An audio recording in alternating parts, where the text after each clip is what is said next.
तो स्वागत है आप सभी का मेरे चैनल क्रैक कंपटीशन में। और जैसा कि हम लोग रोज़ाना सीटेट पेपर का एनालिसिस करते आ रहे हैं, तो आज हम लोग देखेंगे कि सीटेट में कौन से ऐसे प्रश्न हैं जो कि आगे 27 जनवरी से लेकर 7 फरवरी तक पूछे जा सकते हैं। तो आप लोग ध्यान से देखिएगा ये क्वेश्चन, इसमें ईवीएस और सीडीपी दोनों के प्रश्न हैं और ये वीडियो पूरा लास्ट तक देखिएगा। तो पहला क्वेश्चन है, किस राज्य में ज़मीन पूरे गांव की है न कि व्यक्तिगत लोगों की? तो इसका राइट आंसर हो जाएगा मिजोरम। और यहाँ की भाषा कौन सी है? तो यहाँ की भाषा भी याद रखिएगा, मिजो नाम की भाषा जो है वो यहाँ की भाषा है। ये भी पूछा जा सकता है क्वेश्चन आपसे। दूसरा क्वेश्चन है, निम्नलिखित कथनों में से सांपों के बारे में गलत कथन खोजें। पहला है, सांप के कान नहीं होते, तो ये बात सही है। दूसरा, सांप जमीन पर उत्पन्न कंपन को महसूस करता है, हाँ ये भी सही है। तीसरा, सांप के 4 खोखले दांत होते हैं, नहीं ये गलत है। चौथा, भारत में 6 प्रकार के जहरीले सांप पाए जाते हैं, नहीं 4 प्रकार के जहरीले सांप भारत में पाए जाते हैं, ये आप लोग ध्यान रखिएगा। सांप किसान के मित्र होते हैं, हाँ होते हैं। तो इसमें जो गलत कथन है वो 3 और 4 है, तो राइट आंसर 3 और 4 हो जाएगा। अगला क्वेश्चन है, रेलवे आरक्षण टिकट से निम्नलिखित में से कौन सी जानकारी प्राप्त नहीं की जा सकती? तो वो यात्री का पता जो है उस पर नहीं लिखा होता है, उस पर जो रहता है लिखा वो पीएनआर नंबर होता है, उस पर बर्थ स्टेटस होता है, सीट नंबर, और जो पैसेंजर है उनका नाम लिखा होता है लेकिन उनका पता नहीं होता लिखा। अगला क्वेश्चन है, शिवम ने कहा हमें वहाँ अबू धाबी में केवल एक ही प्रकार का पेड़ दिखाई देता है, वह किस पेड़ की बात कर रहा है? तो इसका राइट आंसर हो जाएगा खजूर जो है वो वहाँ पाया जाता है। अगला क्वेश्चन है, राम उत्तर की ओर 20 मीटर चला, ठीक है, फिर वह पूर्व की ओर मुड़ता है और 30 मीटर चलता है, फिर वह दक्षिण की ओर मुड़ता है और 35 मीटर चलता है, फिर वह पूर्व की ओर मुड़ता है और 15 मीटर चलता है, अंत में वह उत्तर की ओर मुड़ता है और 15 मीटर चलता है। वह आरंभिक स्थिति से किस दिशा में और कितने मीटर की दूरी पे है? तो इस क्वेश्चन को आप लोग फ्रेंड्स कॉपी में जो है इसको बनाइएगा। ये क्वेश्चन जो है लंबा क्वेश्चन दिया गया है ताकि ऐसे क्वेश्चन जब जैसे जैसे शिफ्ट बढ़ते जा रहे हैं क्वेश्चन का लेंथ बढ़ते जा रहा है। तो इसका राइट आंसर होगा 45 मीटर पूर्व। अगला क्वेश्चन है, ब्रेल लिपि में अक्षरों को पहचानने के लिए कितने डॉट्स का उपयोग किया जाता है? तो 6 डॉट्स का उपयोग किया जाता है। ये क्वेश्चन आ चुका है पहले भी और आगे भी आ सकता है, इम्पॉर्टेंट क्वेश्चन है, ठीक है। अगला क्वेश्चन है, जिम कॉर्बेट राष्ट्रीय उद्यान भारत के किस राज्य में है? तो ये उत्तराखंड में स्थित है। और उत्तराखंड का कैपिटल क्या है? तो उत्तराखंड का कैपिटल जो है वो देहरादून है, ये भी आप लोग याद रखिएगा। अगला क्वेश्चन है, हिरन ना होने पे क्या होगा? तो हिरन ना होने पे कोई बाघ ही नहीं बचेगा, ठीक है, ये चीज़ आप लोग ध्यान रखिएगा। अगला क्वेश्चन है, चांगपा जनजाति कहाँ रहती है? तो ये जो जनजाति है ये उत्तर ठंडे रेगिस्तान में रहती है, भारत के लद्दाख में ये जगह पाया जाता है। अगला क्वेश्चन है, भारत का राष्ट्रीय वृक्ष कौन सा है? तो इसका राइट आंसर हो जाएगा बरगद जो है वो भारत का राष्ट्रीय वृक्ष है। अगला क्वेश्चन है, वर्ली एक पारंपरिक कला का प्रकार है, वर्ली नामक स्थान किस राज्य में है? तो इसका राइट आंसर हो जाएगा ये महाराष्ट्र में है। अगला क्वेश्चन है, भारत में सबसे तेज़ गति से चलने वाली ट्रेन वंदे भारत एक्सप्रेस है, परंतु सबसे ज़्यादा दूरी विवेक एक्सप्रेस तय करती है। विवेक एक्सप्रेस कहाँ से कहाँ तक चलती है? तो इसका राइट आंसर हो जाएगा ये डिब्रूगढ़ से लेकर कन्याकुमारी तक चलती है, ये आप लोग ध्यान रखिएगा। अगला क्वेश्चन है, ग्रामीण क्षेत्रों में गाय के गोबर से झोपड़ी की दीवार और फर्श को लीपा जाता है, क्यों? क्योंकि उन्हें कीड़ों से दूर रखने के लिए ये किया जाता है। अगला क्वेश्चन है, तरुण भारत संघ नामक समूह किससे संबंधित है? तो इसका राइट आंसर हो जाएगा पुरानी झीलें पुनः निर्मित करने से। तो अगला क्वेश्चन है फ्रेंड्स, दूध का पाश्चुकरण कैसे किया जाता है? तो ये तो सारे के घर में होता है, तो देखिए कैसे होता है। 71 डिग्री सेल्सियस पे 15 सेकेंड तक या 62 डिग्री सेल्सियस पे 32 मिनट तक गर्म करके। अगला क्वेश्चन है, एक किसान दानों को भूसे से अलग करना चाहता है, जिस प्रक्रिया से यह किया जा सकता है वो क्या कहलाती है? तो उत्तर हो जाएगा इसका निष्पादन। अगला क्वेश्चन है, एक किसान दानों को भूसे से अलग करना चाहता है, जिस प्रक्रिया से यह अलग किया जा सकता है वो क्या कहलाती है? तो इसका उत्तर हो जाएगा निष्पादन वो प्रक्रिया है।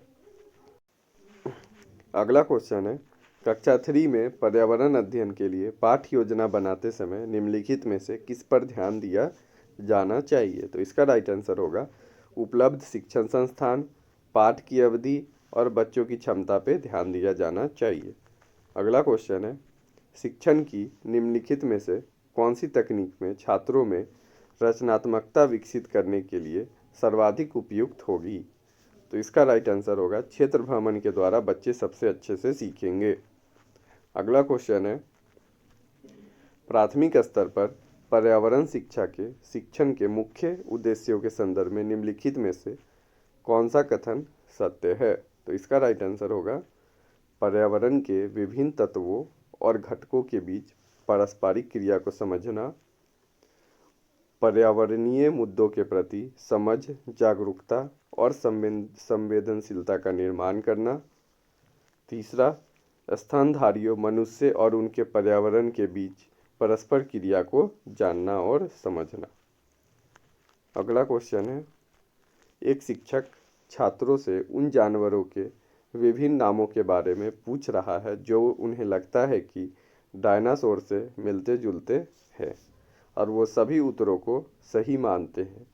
इस गतिविधि के माध्यम से निम्नलिखित में से किस प्रकार के चिंतन का विकसित करने का उद्देश्य है? तो इसका राइट आंसर होगा ये अपसारी चिंतन, इससे बच्चों में विकास होगा। अगला क्वेश्चन है, निम्नलिखित में से कौन सा कहानी सुनाने के कौशल में सुधार करने का एक तरीका है? तो पहला है पुस्तक तथा उदाहरणों के साथ भौतिक रूप से परिचित होना, ये सही है। दूसरा, विषय वस्तु को अच्छी तरह से जानने के लिए तथा किसी नए शब्द का अर्थ जानने के लिए कहानी को अच्छे तरीके से पढ़े, तो दोनों जो है ये राइट हो जाएगा। इसका मतलब इसका आंसर जो है दोनों हो जाएगा। अगला क्वेश्चन है, ईवीएस को पढ़ाते समय शिक्षक एक लंबी इकाई को उप इकाइयों में विभाजित करता है और प्रत्येक उप इकाई को कम अवधि के अंतराल पर पूर्ण करने के बाद परीक्षणों की एक श्रृंखला को आयोजित करता है। छात्र के मूल्यांकन की आवधिकता में यह भिन्नता किस रूप में जानी जाती है? तो इसका राइट आंसर होगा ये रचनात्मक मूल्यांकन के अंदर आता है। तो ये सारे क्वेश्चन जो है ईवीएस के थे। अब हम लोग देखेंगे सीडीपी के कुछ ऐसे क्वेश्चन जो कि आगे परीक्षा में पूछे जा सकते हैं। पहला क्वेश्चन है, एक शिक्षक एक शिक्षार्थी की उपलब्धि का आकलन करता है और अंक के रूप में बिंदु पॉइंट्स प्रदान करता है। शिक्षक किस परीक्षा प्रणाली का अनुसरण करता है? तो इसका राइट आंसर होगा ग्रेडिंग प्रणाली। अगला क्वेश्चन है, समाजीकरण प्रक्रिया क्या है? तो एक प्रक्रिया जिसके द्वारा समाज अपने सदस्यों को सामाजिक रूप से स्वीकार्य तरीके से व्यवहार करने के लिए प्रेरित करते हैं। ठीक है। अगला क्वेश्चन है, निम्न में से कौन सी सुविधाहीन और वंचित पृष्ठभूमि के शिक्षार्थियों को संबोधित करने के लिए एक प्रभावी रणनीति है? तो इसका राइट आंसर होगा फ्रेंड्स, समाजीकरण के नुकसान को दूर करने के लिए कमज़ोर और हाशिए पर रहने वाले समूह को सशक्त बनाना चाहिए। और दूसरा, शिक्षक को शिक्षार्थियों से उनकी ज़रूरत और उनके सामने आने वाली चुनौतियों को समझने के लिए बातें करनी चाहिए।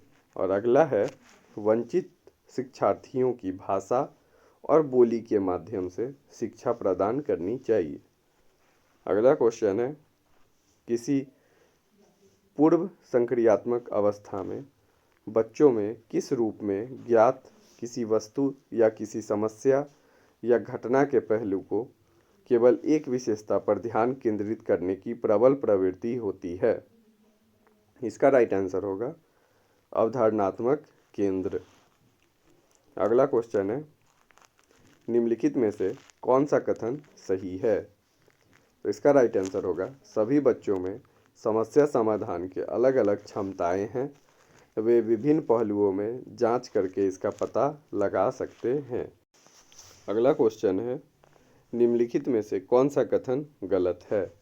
अंत व्यक्तिगत बुद्धि इंटरपर्सनल का उपयोग करके शिक्षार्थी अपनी खुद की क्षमता को जान सकते हैं। नहीं, शिक्षार्थी इंट्रापर्सनल बुद्धि का यूज करके अपनी खुद की क्षमता को पहचान सकते हैं।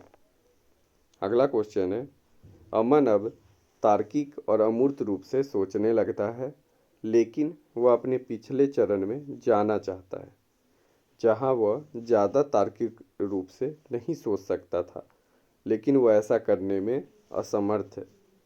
उपयुक्त स्थिति में विकास का कौन सा सिद्धांत दिखाया गया है? तो इसका राइट आंसर होगा विकास को पूर्व की अवस्था में नहीं ले जाया जा सकता। ठीक है।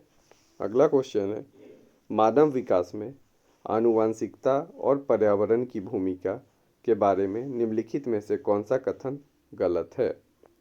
तो इसका राइट आंसर होगा बुद्धि, व्यक्तित्व, प्रदर्शन आदि में व्यक्तिगत विभिन्नता सभी अधुगम और अनुभव के परिणाम हैं। ठीक है, तो ये जो चीज़ है ये गलत है, ये आप लोग ध्यान रखिएगा। अगला क्वेश्चन है, नई शिक्षा नीति NEP 2020 के अनुसार कक्षाएं समावेशी होनी चाहिए। दूसरा, रचनात्मक मूल्यांकन को प्रोत्साहित करना चाहिए। तीसरा, अधिगम को बच्चे के पूर्व ज्ञान से जोड़ा जाना चाहिए। अगला क्वेश्चन है, व्यक्तिगत विभिन्नताओं के बारे में निम्नलिखित में से कौन सा कथन सही नहीं है? शिक्षक को मानक पाठ्यक्रम का पालन करके पढ़ाना चाहिए, जो कि सरासर गलत है। अगला क्वेश्चन है, पूर्वी अपनी कक्षा में विद्यार्थियों को उनकी क्षमता के अनुसार विभिन्न गतिविधियों में संलग्न करती है और इसका तर्क है प्रत्येक बच्चे की योग्यताएं और क्षमताएं भिन्न होती हैं, इसलिए यह शिक्षक का कर्तव्य है कि वह उनकी क्षमता के अनुसार कार्य प्रदान करे।